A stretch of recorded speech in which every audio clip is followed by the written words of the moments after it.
やっておきたい英語長文500 9動物実験 David Graybeard first showed me how fuzzy the distinction between animals and humans can be.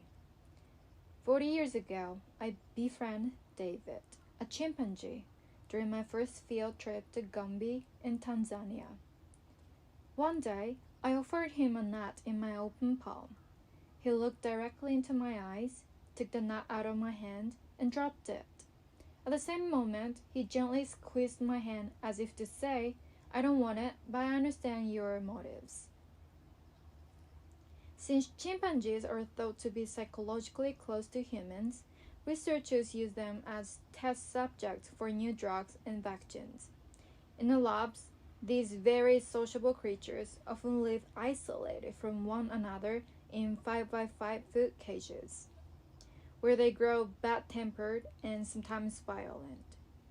Dogs, cats, and rats are also kept in poor conditions and subjected to painful procedures. Many people will find it hard to sympathize with rats, but dogs and cats are a part of our lives. 10 or 15 years ago, when the use of animals in medical testing was first brought to my attention, I decided to visit the labs myself. Many people working there have forced themselves to believe that animal testing is the only way forward for medical research. Once we accept that animals are capable of feeling, is it ethical to use them in research? From the point of view of the animals, it is quite simply wrong. From our standpoint, it seems ridiculous to equate a rat with a human being. If we clearly and honestly believe that using animals in research will, in the end, reduce massive human suffering, it will be difficult to argue that doing so is unethical. How do we find a way out of this dilemma? One thing we can do is change our way of thinking. We can begin by questioning the assumption that animals are essential to medical research.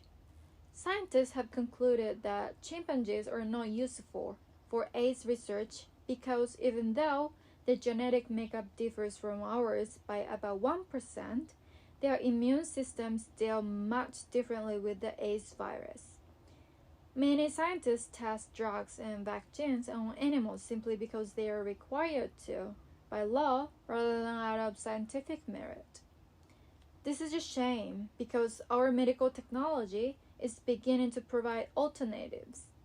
We can perform many tests on cell and tissue cultures without needing to harm animals. Computer simulations can also cut down the number of animal tests we need to run. We aren't exploring these alternatives vigorously enough. 10 or 15 years ago, animal rights activists reported to violence against humans in their efforts to break through the public's terrible indifference and lack of imagination on this issue. This extremism is counterproductive. I believe that more and more people are becoming aware that to use animals thoughtlessly, without any anguish or making an effort to find another way, diminishes us as human beings.